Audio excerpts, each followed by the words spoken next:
오늘도 주의 전에 예배하러 오신 여러분을 주님의 이름으로 축복하며 환영합니다. 우리 한번 인사하시겠습니다. 잘 오셨습니다. 주님의 이름으로 사랑합니다. 축복합니다. 자, 일어나시겠습니다. 하나님은 영이시니 예배하는 자가 영과 진리로 예배할지니라. 아멘. 사도신경으로 신앙 고백 드리겠습니다.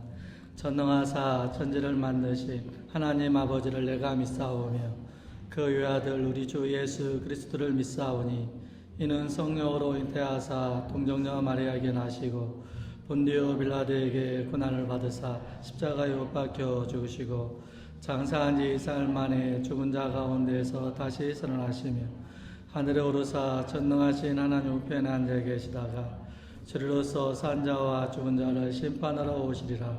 성령을 믿사오며 거룩한 공의와 성도가 서로 교통하는 것과 죄를 사하여 주시는 것과 몸이 다시 사는 것과 영원히 사는 것을 믿사옵나이다. 아멘. 자리에 앉으시겠습니다. 자, 이제 한 마음으로 우리 하나님께 기도하십시다. 하나님, 우리 성도들을 우리 하나님 품에 안아주시고 우리 하나님께서 힘주시고 능력 주셔서 감사합니다. 우리의 진정한 친구 되시는 우리 주 예수 그리스도를 우리에게 보내주셔서 의지할 수 있게 하시고 또한 우리의 마음이 괴로울 때에 대화할 수 있게 해주셔서 진심으로 감사를 드립니다.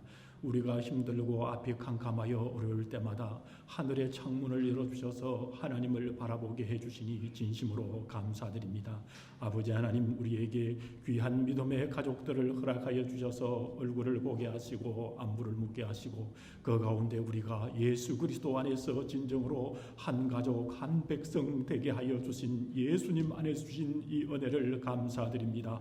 하나님께 영광과 존귀와 찬양을 올려드리오니 오늘 우리가 모여 하나님 앞에 예배드리는 이 예배를 우리 하나님께서 받아 주시옵소서. 아름답게 역사하여 주시옵소서. 주님의 거룩하고 은혜롭고 부드러운 손길로 우리의 가슴을 만져 주옵소서. 우리의 영을 만져 주옵소서. 우리의 심령을 만져 주옵소서. 우리의 저 뱃속에 있는 아픔과 질고와 어려움과 우리의 고난을 우리 주님께서 다스려 주시옵소서.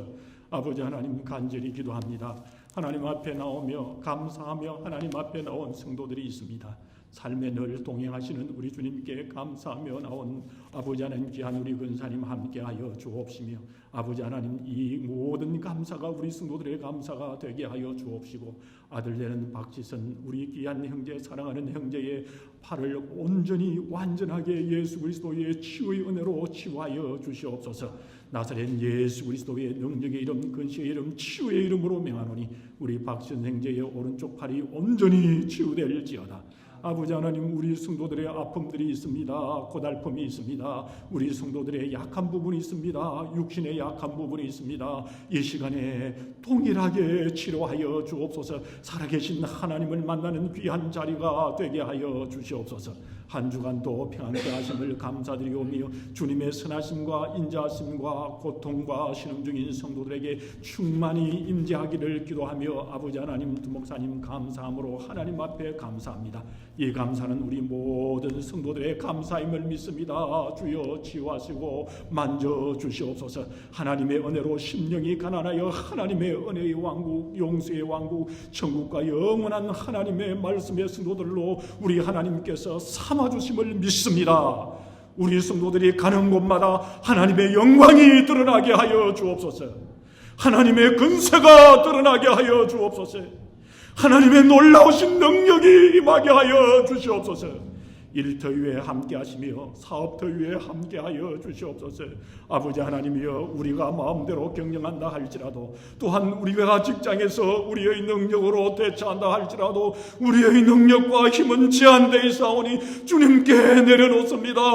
주님께서 역사만 하여 주시기를 원하오며 순탄하고 아름답게 인도하여 주시옵소서. 그러나 그 속에서 교만하지 말게 하여 주옵시고, 때로 하나님의 뜻 가운데서 어려움이 있을 때에 낭망하며 실망하지 않게 하여 주셔서 우리 성도들에게 주의 근세를 보는 소망을 허락해 주심을 믿습니다. 우리의 자녀들을 우리가 기르는 것 같지만 우리가 기를 수 없음을 이 시간에 온전히 고백하오며 주님께 맡깁니다. 우리 자녀들의 심령과 우리 자녀들의 건강과 우리 자녀들의 직장과 우리 자녀들의 학업과 우리 자녀들의 치료의 관계와 우리 자녀들의 모든 것까지 주님께서 인도해 주시옵소서. 아버지 하나님, 간절히 기도합니다. 전 세계가 어려움 중에 있습니다. 아버지 하나님, 주님 오실 날이 멀지 않았음을 우리에게 보여주시니 한편 감사하지만 아버지 하나님이여, 아프가니스탄에 있는 우리 믿는 성도들이 있습니다. 아버지 하나님, 그들의 아픔과 절규를 우리 하나님께서 아시오니 아버지 하나님이여, 그들의 살 길을 허락하여 주옵소서. 살 길을 열어 주시옵소서. 아버지 하나님, 고통받고 어려움에 있다 할지라도 넉넉히 믿음으로 승리하게 하여 주옵시며, 우리 주님께서 우리에게 말씀하신 대로 세상에서는 환난이 많으나 담대하라, 내가 세상을 이겼노라까지 말씀하시며, 우리 믿는 성도에게는 세상에서 고속도로만 있는 것이 아니라 흙길도 있고 아버지 하나님이여, 굽은 길도 있고 어려운 길도 있음을 우리에게 말씀해 주셨고 좁은 길도 우리에게 있음을 말씀해 주셨사오니 능력 되시는 주님께서 하늘 길을 볼 수 있는 믿음의 눈을 우리 성도들에게 허락하여 주시옵소서. 주님 사랑하면 모든 것을 견딜 수 있음을 믿사오니 오늘 하나님 앞에 예배드리는 우리 성도들에게 아버지 하나님을 사랑하는 마음을 부어주셔서 어려운 이 이민생활에 승리할 수 있도록, 이길 수 있도록, 극복할 수 있도록 주님께서 소망되어 주시옵소서. 오늘 이 자리에 나와 하나님 앞에 간절히 기도하는 소원과 소망들이 있음을 믿사오니 우리 성도들이 예배하는 가운데 소원할 때에 응답하여 주시옵소서. 빈손으로 나오지 아니하고 주님 앞에 드린 물질이 있습니다. 아버지 하나님, 이 물질 우리 성도님들 마음을 받아주시기를 원하오며 억만배로 넉넉하게 보이는 것이나 보이지 않는 곳에 넘치게 허락하여 주시옵소서. 아버지 하나님, 주님 앞에 나올 때에 마음을 들고 나왔습니다. 어렵고 또 고달프고 피곤하지만 집에 방에서 침대에서 누워있을 수 있지만 주님 사랑하여 여기까지 왔사오니 아버지 하나님, 빈손으로 빈 마음으로 돌려보내지 마시고 새 희망, 새 소망, 새 응답의 역사로 인도만 하옵소서. 예배 중에 성령께서 인도해 주실 줄 믿사오며 우리 구주 예수 그리스도의 이름으로 감사하며 간절히 기도 올리옵나이다. 아멘.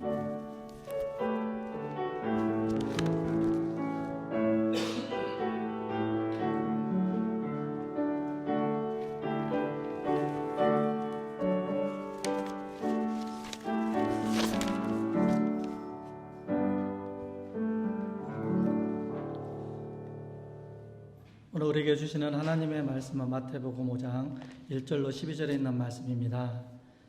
마태복음 5장 1절로 12절에 있는 말씀을 한 절씩 교독하시겠습니다. 예수께서 무리를 보시고 산에 올라가 앉으시니 제자들이 나온지라. 심령이 가난한 자는 복이 있나니 천국이 그들의 것이며 온유한 자는 복이 있나니 그들이 땅을 기업으로 받을 것이며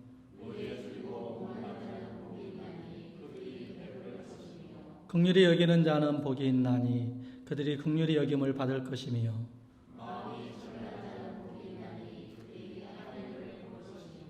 화평하게 하는 자는 복이 있나니 그들이 하나님의 아들이라 일컬음을 받을 것이며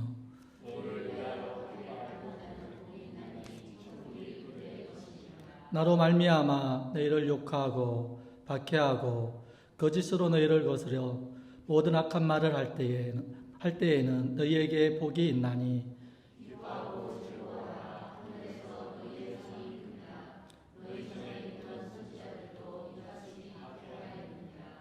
아멘.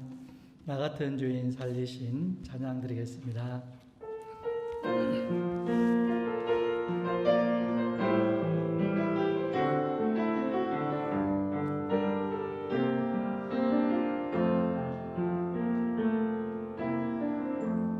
같은 죄인 살리신 주의 놀라와 잃었던 생명 찾았고 광명을 얻었네. 큰 죄악에서 건지시 큰 죄악에서 건지시 주네 고마워.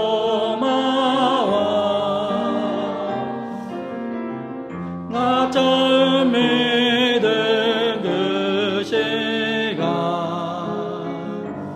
야고게 하라. 주 찬양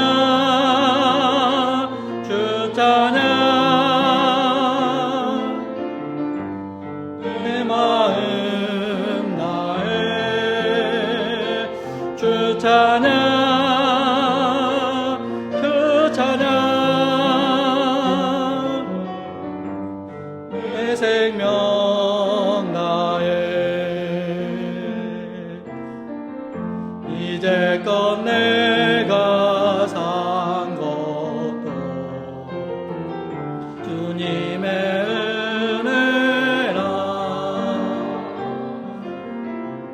또 나를 향자 본향에 인도해 주시리. 거기서 우리 영원히 주님의 은혜로 해처럼 밝게 살면서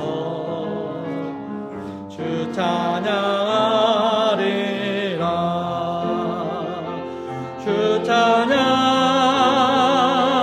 주 찬양 내 마음 나의 주 찬양 주 찬양 내 생명 나의.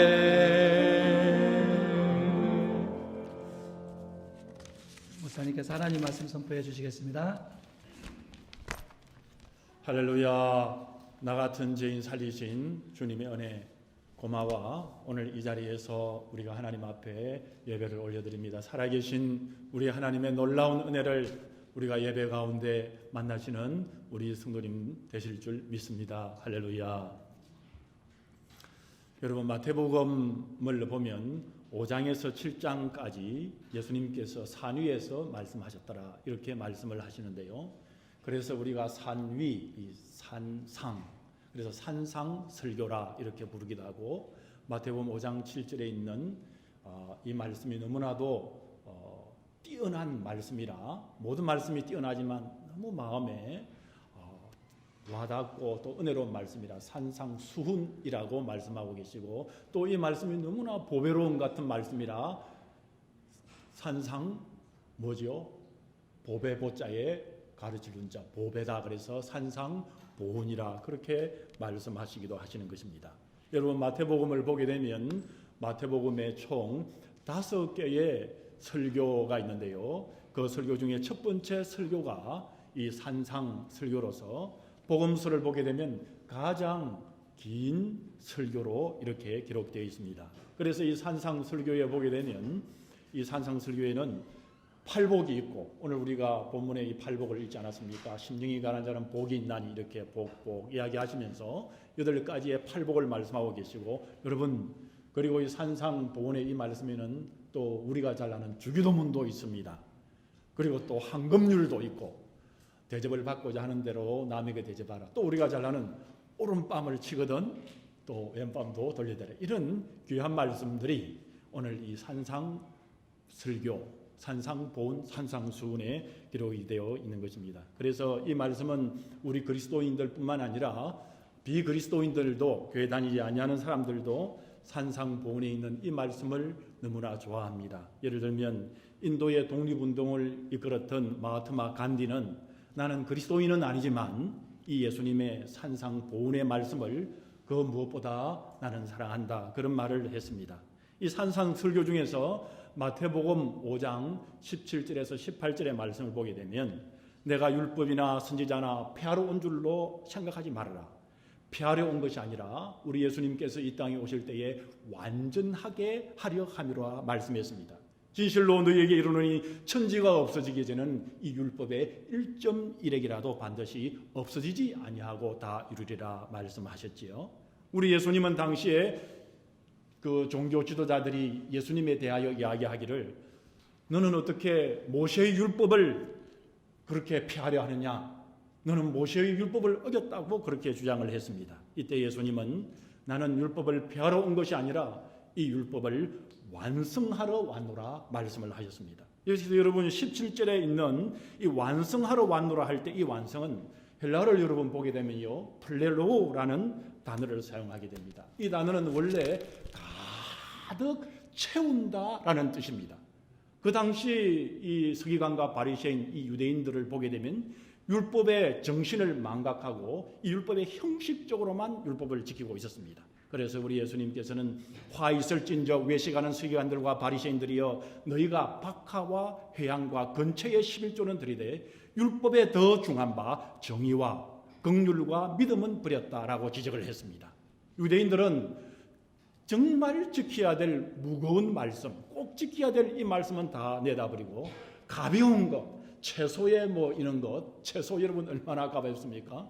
그리고 박하, 이렇게 냄새나는 박하 이런 것은 철저히 지키고 문자의 형식만 남겨두는데 예수님께서는 그 율법의 모든 것을 가득 채워서 완전하게 우리 예수님께서는 그렇게 하시겠다고 선언을 하신 것이었습니다. 그래서 예수님은 결코 율법을 폐기할 대상으로 여기지 않으셨습니다. 마태복음 23장 23절에도 보게 되면 예수님은 분명히 이것도 행하고 저것도 버리지 말아야 할 것이라고 말씀하셨습니다. 교회 다니는 사람들 중에는 이런 분들이 있습니다. 뭐 교회에서 오직 사랑만 하면 되지 뭐 다른 율법을 지킬 필요가 있냐, 이렇게 이야기를 하기도 하고요. 또는 구원받은 사람은 구원받으면 됐지 다른 하나님의 말씀을 지키지 않아도 된다 이야기하는 구원파 같은 사람들을 가끔 보게 됩니다. 그런데 예수님께서는 결코 그렇게 말씀하지 않으셨습니다. 마태복음 5장 20절에 보게 되면 우리 예수님은 분명히 너희의 의가 서기관과 바리새인보다 더 낫지 못하면 결코 천국에 들어가지 못하리라 말씀하셨습니다. 여러분, 우리가 정말 신앙생활을 하면서 중요하게 잊지 말아야 될 중요한 점이 있는데요. 그것은 뭐냐 그러면 우리가 균형 잡힌 신앙생활을 해야 하는 것입니다. 우리가 하나님의 말씀을 보면서 한쪽에 치우치지 아니하고 균형 잡힌 신앙생활을 하여야 건강한 신앙생활을 하게 되는 것입니다. 예수님 당시의 사람들이 율법의 형식만 얽매여 오히려 하나님의 본래의 마음을 깨닫지 못했을 때 우리 예수님은 문자적인 율법의 준수도 중요하지만 그보다 더 큰 의인 하나님의 본질적인 사랑을 우리가 산상보온에서 산상설교에서 말씀해 주셨습니다. 여러분, 우리가 구약 성경에 있는 모든 율법을 서기관들은 일일이, 율법사들은, 유대인들은 일일이 찾아서 이렇게 율법을 지키기 위해서 이렇게 율법서를 만들었습니다. 그들의 삶에서 모두 구약에 있는 율법을 그렇게 만들 모두 몇 가지입니까? 613가지입니다. 그 613가지를 10가지로 줄인 것이 십계명이고요. 그 십계명을 2가지로 줄인 하나님께서 우리에게 주신 가장 큰 계명인 하나님을 사랑하고 둘째는 내 이웃을 내 몸과 같이 사랑하라는 것입니다. 그런데 이 계명을 완전히 다 이루신 분은 이 세상에서 한 분밖에 없습니다. 바로 그분이 우리 예수님이신 것입니다. 그래서 요한복음 10장 17절에 예수님께서는 내가 내 목숨을 버리는 것은 그것을 내가 다 얻기 위함이니 이로 말미암아 아버지께서 나를 사랑하셨느니라 말씀했습니다. 우리 성자 예수님은 성부 아버지 하나님의 뜻을 아셨습니다. 한계를 가진 우리 인간으로서는요 정말 이해할 수가 없지만은 성부 아버지의 뜻은 아들의 목숨을 버려서까지라도 저와 여러분에게 영원한 목숨, 영원한 생명을 주시는 것이었습니다. 그래서 예수님께서 세례를 받으실 때 하늘로부터 어떤 음성이 들렸습니까? 이는 내 사랑하는 아들이요 내 기뻐하는 자라는 하나님의 음성이 하늘에서 울렸습니다. 여러분이 내 기뻐하는 자라는 말의 히브리어 말은 하페처라는 말인데요. 이 하페처는 기쁨이라는 말과 이 뜻이라는 말이 함께 내포되어 있습니다. 이사야 53장 10절에 보면 이 하페처라는 단어가 사용할 때에 이렇게 번역이 되어 있습니다. 그가 여호와의 뜻을 성취하리로다. 여러분, 아버지 하나님의 이 여호와의 뜻이 무엇입니까? 그 뜻은 바로 기쁨이기도 한 것입니다. 그러니까 예수님께서 자신을 십자가의 희생제물로 바치겠다는 서원을 어디에서 하셨습니까?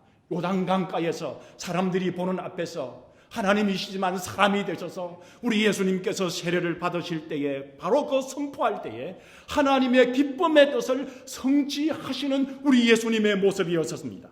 우리를 향한 하나님 아버지의 기쁨의 뜻이 무엇입니까, 여러분? 자신의 독생자를 십자가에 희생하는 데까지 버려주셔서 저와 여러분들을 구원하신 것이 우리 아버지 하나님의 기쁨이었다는 말씀인 것입니다. 다르게 표현하면 하나님은 자신의 아들보다 우리를 더 사랑하신 것입니다.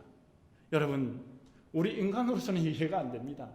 하나님의 사랑을 이해한다는 것은 여러분 우리 인간으로서는 불가능한 것입니다. 그래서 우리 그를 가슴으로 믿음으로 받아들여야 한다는 말씀인 것이지요. 이 하나님의 놀라운 사랑 이야기인 것입니다. 기쁨의 뜻을 이루기 위해서 자신의 아들을 십자가에 희생시키면서까지 우리를 오늘 저와 여러분들을 선택하신 것입니다. 이것이 요한복음 3장 16절에서 우리 예수님께서 목소리 높여서 외치셨습니다. 요한복음 3장 16절이 무엇입니까? 우리 예수님께서 외치신 말씀 아닙니까? 하나님이 세상을 이처럼 사랑하사 독생자를 주셨으니 이는 저를 믿는 자마다 멸망치 않고 영생을 우리에게 주시겠다고 우리 예수님께서 하나님의 뜻, 하나님의 기쁨의 뜻을 우리 예수님께서 외치신 것입니다.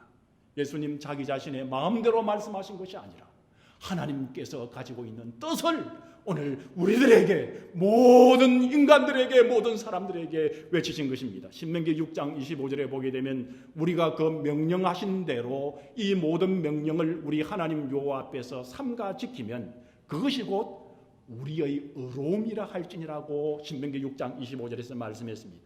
여러분 생각해 보십시오. 그러나 불행하게도 우리 사람은 율법을 온전히 지킬 만한 능력이 없지 않습니까? 율법을 온전히 지킬 만한 능력이 우리에게 없다는 것을 오늘 여러분과 저는 잘 알고 있습니다. 성경에 뭐라고 말씀합니까? 사람인 우리는 다 죄인이기에 의인은 없나니 하나도 없다고 말씀하고 계십니다. 그러나 우리 예수님은 율법의 계명을 온전히 지키시고 사랑을 온전히 이루시는 하나님의 독생성자로서 사람이시지만 하나님의 아드님이셨습니다. 바로 그 예수님이 저와 여러분 대신에 율법의 의와 사랑을 온전히 이루어 주신 것입니다. 저희 집이 지금 리노베이션으로 한창입니다.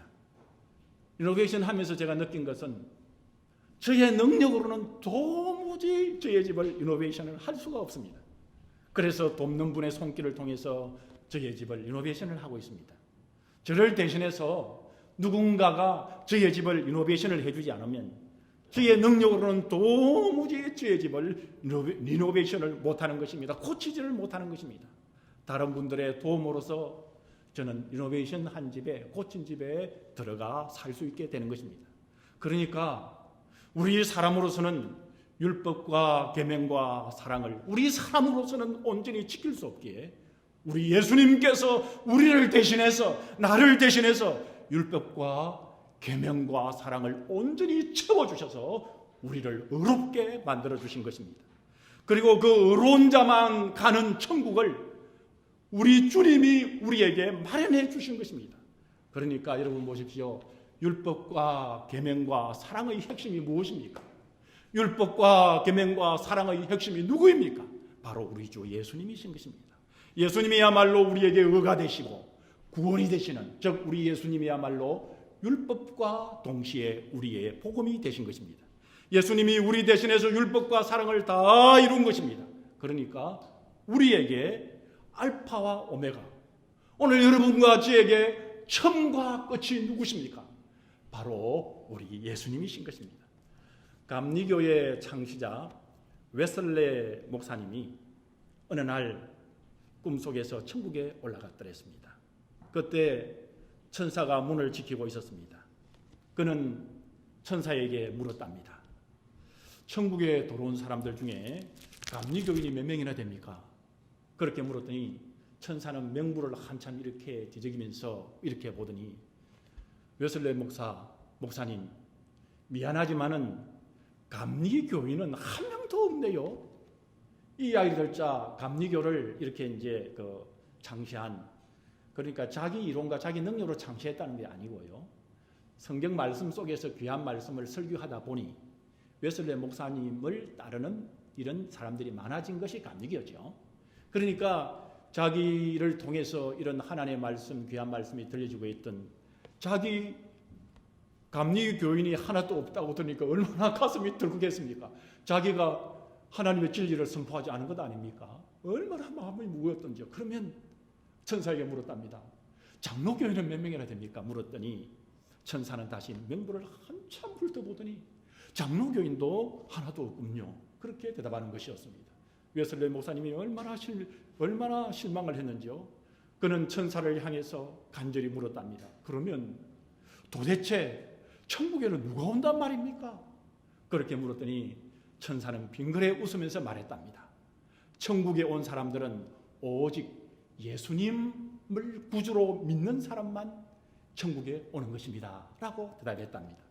몇 년 전에 제가 새벽에 꿈속에서 천국문에 섰습니다. 얼마나 쫄았겠습니까, 여러분? 꿈속이지만 저는 천국문에 서니 제 모습이 너무나도 부끄러웠습니다. 왜냐하면 주님께 잘한 것보다 못한 것이 너무나도 많고 부끄러운 모습이 더 많았습니다. 그래서 천국문 앞에서 기가 팍 죽었습니다. 그렇지만 한편으로 담대할 수 있었던 것은 나의 공로가 아니라 예수님의 이름으로 천국문에 통과할 수 있었기 때문입니다. 여러분, 꿈속이지만은 그 기쁨이야말로 청량할 수 없었습니다.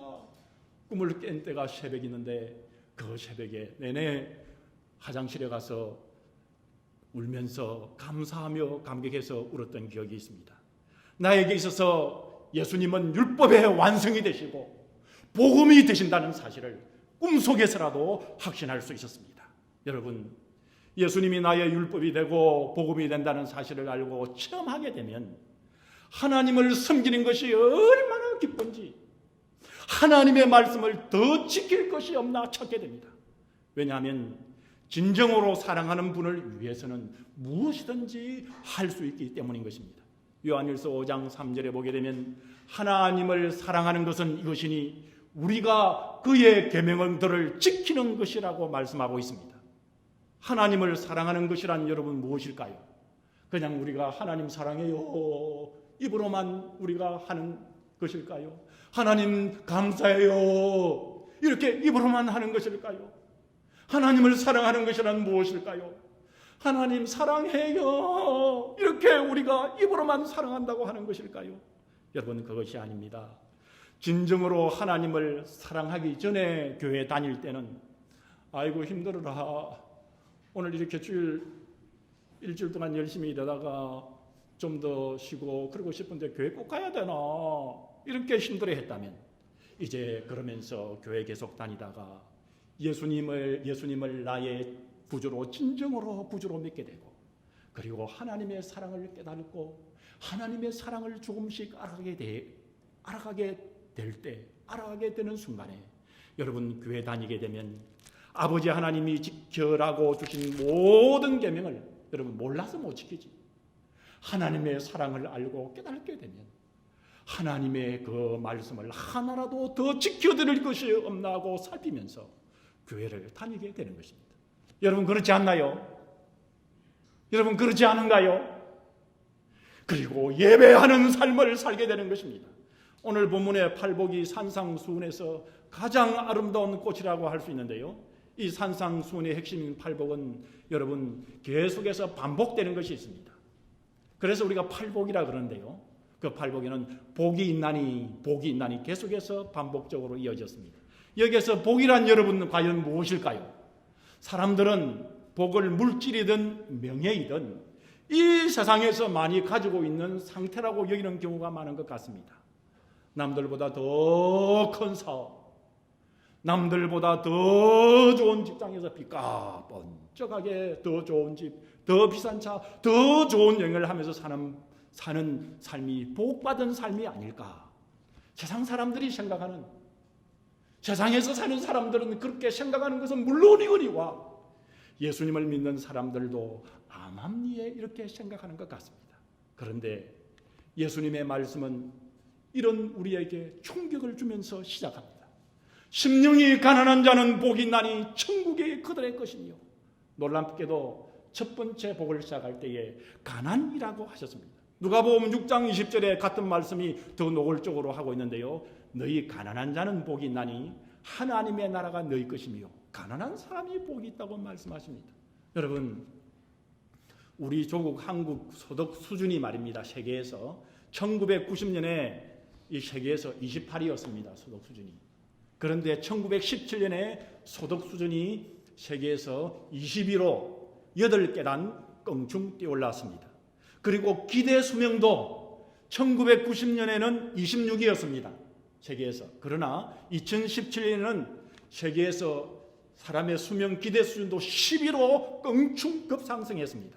그러나 1990년에 행복지수는 세계에서 23위에서 2019년에 세계에서 행복지수는 54위로 배 이상 떨어져 버렸습니다. 무엇을 말씀합니까? 30년 전보다는 물질적으로 더 부유하고 수명은 늘어났지만은 그때보다 행복하지 않다는 이유는 무엇일까요? 그 대답이 바로 심령에 그 대답이 들어가 있는 것입니다. 심령이 가난한 자에게서 이 심령은 여러분 그냥 영이라는 단어, 헬라어로 그렇게 표현되어 있습니다. 마태복음 5장 3절 오늘 본문에 쓰인 이 영이라는 단어는 스피릿, 이 영이라는 단어는 8절에 마음이 청결한 자에서 사용된 이 마음이라는 단어와 다릅니다. 이 3절 오늘 본문의 영은 헬라어로 보게 되면 표뉴마라는 단어가 쓰였고 8절에 있는 이 8절에 사용하는 이 마음은 카르디아, 그리고 전혀 다른 단어가 사용되었습니다. 두 개를 혼용해서 사용할 수 없습니다. 그러니까 심령 즉 영이 가난하다는 말과 그리고 마음이 가난하다는 말은 전혀 다른 말입니다. 예수님께서 말씀하신 그러면 이 영이라는 것은 도대체 무엇일까요? 여러분 이 질문의 단서가 스가랴 12장 1절에 등장합니다. 여호와 곧 하늘을 펴시며 땅에 틀을 세우시며 사람 안에 심령을 지으시니가 이러시되라고 말씀합니다. 여러분 심령을 짓다고 할 때 이 짓다라는 동사는 빚다, 만들다라는 말에서 왔습니다. 여러분 말 그대로 진흙으로 주물어서 토기를 만들 때 사용하는, 빚을 때 사용하는 말입니다. 여기서 심령적 영은 이 루아어라는 이 히브리어가 써 있는데 이 영은 영이신 하나님께서 태초에 빚으신 영, 즉 하나님과 교통할 수 있는 영을 오늘 마태복음 5장 3절의 심령으로 그렇게 말씀하고 있습니다. 즉 심령이 가난하다는 말은 무엇입니까? 우리의 영, 오늘 여러분과 저의 영과 하나님의 영이 합쳐지면 진정한 영이라고 말할 수 있는 것입니다. 하나님의 영과 합쳐질 때에 가난한 마음의 영이 됐다고 말씀하고 있는 것입니다. 로마서 8장 9절에 보게 되면 만일 너희 속에 하나님의 영이 거하시면 너희가 육신에 있지 아니하고 영에 있나니 누구든지 그리스도의 영이 없으면, 그리스도의 영과 하나님의 영을 동일시하고 있습니다. 하나님의 영, 그리스도의 영이 없으면 그리스도의 사람이 아니라 하나님의 사람이 아니라고 말씀하고 있습니다. 하나님의 영이 없는 사람은 마음이 가난하지 않는 사람입니다. 하나님의 영이 있는 사람이 마음이 가난한 사람입니다. 심령이 가난한 자고 그 자가 바로 천국이 너희 것임인 것입니다. 오늘 이 자리에 그리스도의 영이 있는 우리 성도님인 줄 믿습니다. 예수 그리스도를 나의 구주로 섬기고 있는 성도님인 줄 믿습니다. 고린도전서 6장 17절에 주와 합한 자는 한 영이라고 말씀하고 계십니다. 그리고 이 육은 영과 반대 개념이라고 할 수 있습니다. 육 또는 육체는 우리의 영이 마귀의 영과 하나가 되었을 때를 일컫습니다. 여러분 창세기 6장 3절에 보면 노아 시대 때 얼마나 사람이 타락했습니까? 그때 타락할 때에 하나님께서 이렇게 표현했습니다. 여호와께서 이르시되 나의 영이 영원히 사람과 함께 있지 아니하리니 이는 그들이 육신이 됨이라고 말씀했습니다. 여러분 오늘날 우리 사람들을 한번 되돌이켜 보십시오. 오늘날 사람들의 영혼이 수많은 여러분 세속적인 오염적인 것으로 뒤덮여 있지 않습니까? 이기심으로 차 있고 시기하고 질투하고 교만하고 살인하고 여러분 살인적인 세상이지 않습니까? 뉴스를 보면 온통 요즘은 살인적인 세상으로 뒤덮여 있습니다. 회방하고 음란하고 거짓과 온갖 욕심이 사람들의 영, 세상의 영이 지금 지배하고 있지 않습니까? 그러니 이 세상에서 살아가는 오늘날 사람들은 하나님의 영, 성령의 영의 감동을 받기가 어려운 것입니다. 교회 다녀도 성령의 영의 감동을 받기가 어려운 시대에 여러분 되어버리고 말았습니다. 마태복음 19장에 보면 부자 법관이 예수님께 찾아왔습니다. 그리고는 예수님께 물었습니다. 내가 무슨 선한 일을 하여야 영생을 얻으리까? 물을 때 예수님께서는 내 소유를 팔아 가난한 자에게 주라. 그리고 와서 나를 따르라 말씀하셨지요. 이때 예수님께서는 부자 법관에게 버리라고 요구하신 것은 단순히 돈이 아니라 그 영을 지배하고 있던 세상의 영이었습니다. 그 영을 지배하고 있던 세상의 욕심이었습니다. 너 세상의 영에 지금 지배를 받고 있구나. 너 사탄의 영에 지금 지배를 받고 있구나. 너 지금 세상의 욕심이 머리끝까지 차올라 있구나. 그래서 너가 명예로움을 지금도 나에게 요구하고 있구나. 그 욕심이 가난해지지 않으면, 세상의 영이 하나님의 영으로 바뀌지 아니하면, 내 이름의 영으로 바뀌지 아니하면 천국에 갈 수 없다고 말씀했습니다.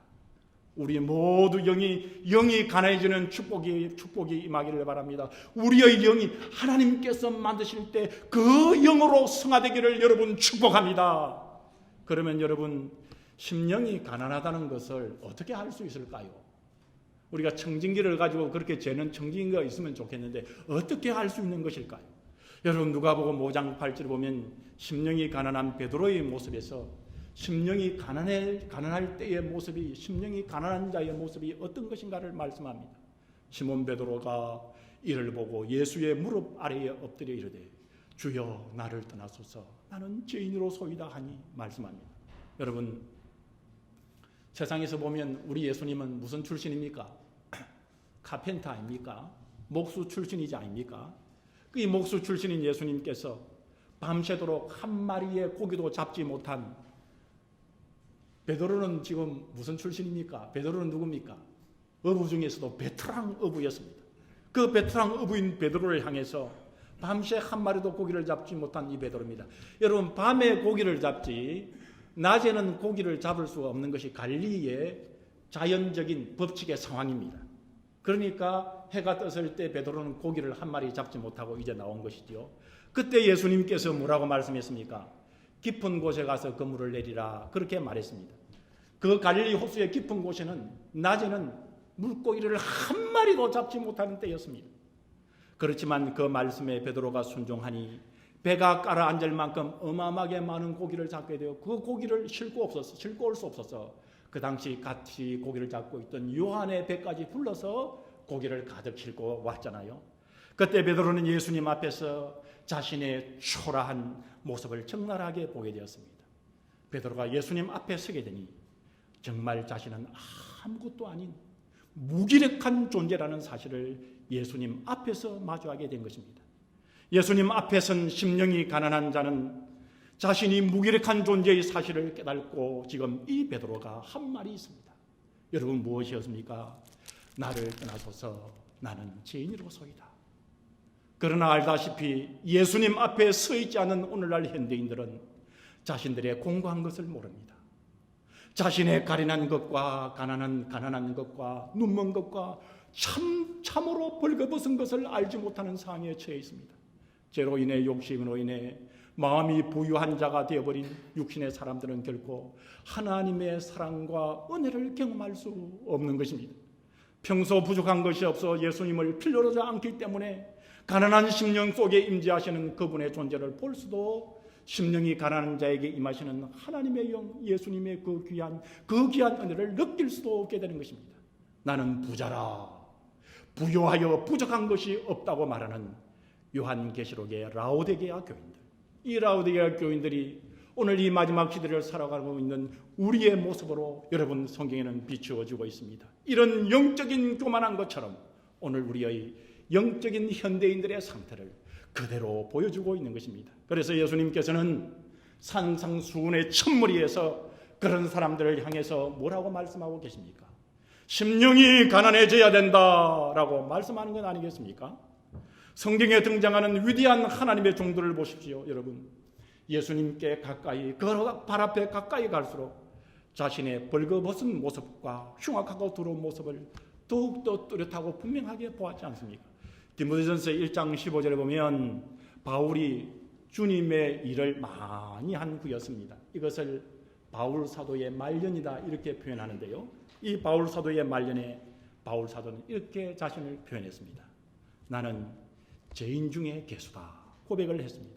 그래서 그들은 하나님의 은혜가 아니면 살 수 없다는 현실을 절감하고 주님의 은혜에 자신을 완전히 맡기는 믿음의 삶을 살게 된 것입니다. 구원을 얻지 못하는 사람들의 마음에는 한결같이 딱 또아리를 들고 있는 것이 있습니다. 구원을 얻지 못하는 사람의 마음에 교만이라는 글자가 또아리를 타고 있습니다. 구원을 얻는 이들의 마음에는 여러분요, 그 모습은 잘 모르지만은 구원을 얻는 이의 마음, 주님을 신뢰하고 나는 죄인으로소이다라고 고백하는 구원을 얻는 우리 성도의 마음에 딱 박혀있는 글자가 두 개 있습니다. 그것은 바로 겸손이라는 글자가 새겨져 있습니다. 이 교만은 하나님의 은혜의 필요를 느끼지 못하는 상태가 교만이고, 겸손은 은혜의 필요를 절감하는 상태를 말씀하는 것입니다.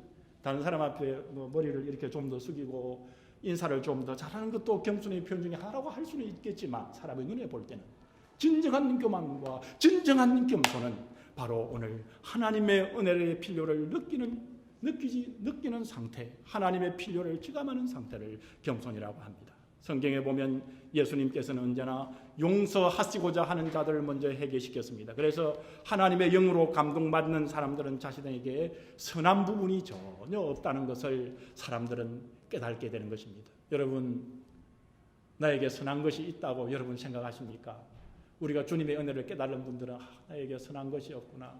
살면 살수록, 말하면 말할수록, 우리가 교제하면 교제할수록 나에게 선한 것이 없다는 것을 고백하는 오늘 여러분과 저 아니겠습니까?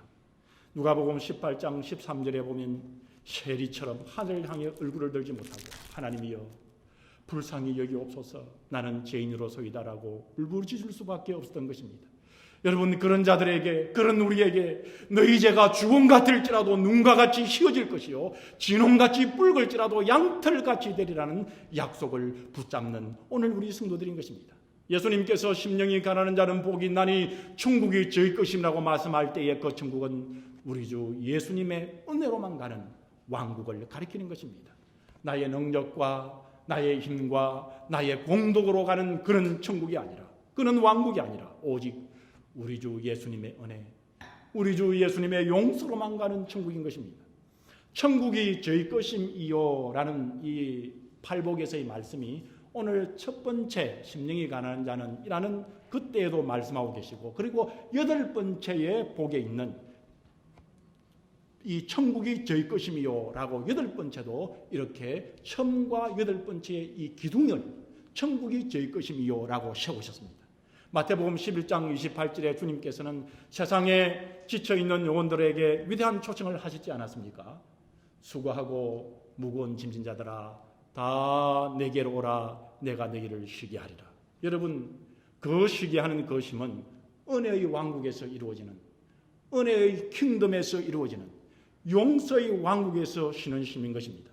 비록 우리가 이 땅에 살면서 핍박과 환난과 고난과 질병과 슬픔 중에 살아가고 있지만, 우리에게 있는 이 힘든 가운데 살아가고 있지만, 때로는 곤란한 가운데 살아가고 있지만, 심령이 가난한 자는 용서받은 기쁨에 은혜의 왕국에 이미 들어가 있는 상태인 것입니다. 여러분, 그것을 아시기를 바랍니다. 여러분, 그것을 믿기를 바랍니다. 여러분은 이미 주님의 용서와 주님의 사랑의 왕국 아래, 사랑의 킹덤 아래 들어가 있는 성도임을 여러분 스스로가 믿으시기를 바랍니다. 나는 하나님의 나라의 왕국에 들어가 있는 하나님의 백성이라는 것을 믿으시기 바랍니다. 우리 성도님들이 심령이 가난하고 겸손하여 은혜의 왕국, 용서의 왕국, 하나님의 나라 천국에서 우리 성도님들이 오늘 우리가 이 땅에서 영원한 천국에서 이루어지는 것뿐만 아니라 분명히 여러분들에게 그 은혜가 있을 줄 믿습니다. 놀랄 날이 여러분 있을 것입니다. 여러분 지금 상상하는 것보다 더 놀랍고 더 아름답고 더 기가 막힌 깜짝 놀라는 하나님의 실체에 눈으로 보는 나라가, 눈에서 눈으로 보는 나라가 있을 것입니다. 그러나 우리가 그 나라에 가기 전에 이 땅에서도 하나님의 은혜와 하나님의 용서의 왕국과 바로 심령이 가난한 자에게 주시는 그 은혜의 왕국이, 그 은혜의 킹덤이 오늘 우리 성도님들에게도 있음을 믿습니다. 저는 오늘 우리 성도님들이 그 은혜의 나라, 그 놀라운 기쁨을 누리면서 사는 우리 성도님들이 되시기를 주님의 이름으로 축복합니다.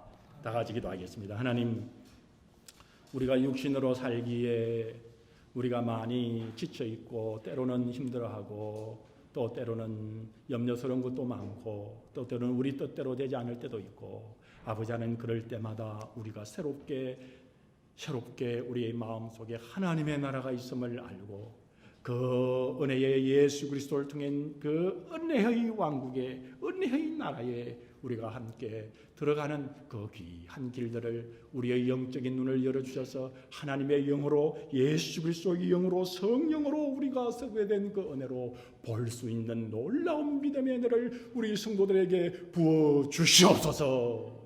하나님의 영원한 나라까지 또한 우리에게 주실 줄 믿고 감사드리오며 우리 구주 예수 그리스도의 이름으로 감사하며 간절히 기도 올리옵나이다. 아멘. 은혜의 말씀, 축복의 말씀에 감사드립니다. 우리 일어나셔서 같이 말씀 붙들고 찬양하겠습니다. 은혜 아니면 살아갈 수가 없네.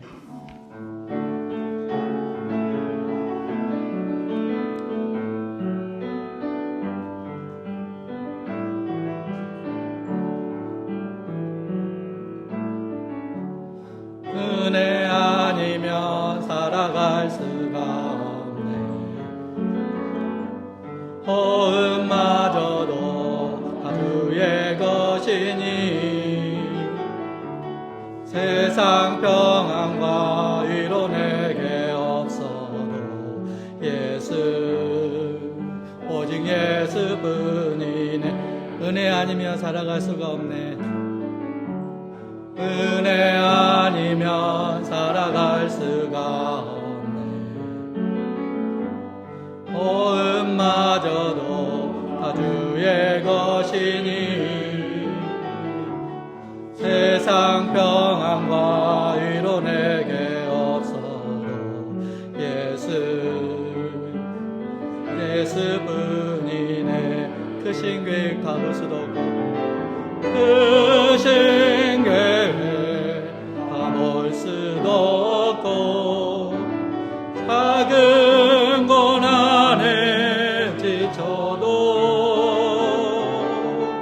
주께 묻기 나의 모든 삶 지고 견디게 하시네. 은혜 아니면 살아갈 수가 없네. 나의 모든 것 다 주께 맡기니 모든 것 다 주께 맡기니 참된 평안과 위로 내게 주시는 오직 예수뿐이네.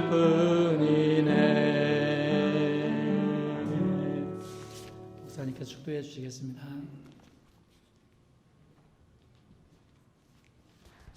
다 같이 하나님께서 주시는 복을 받겠습니다.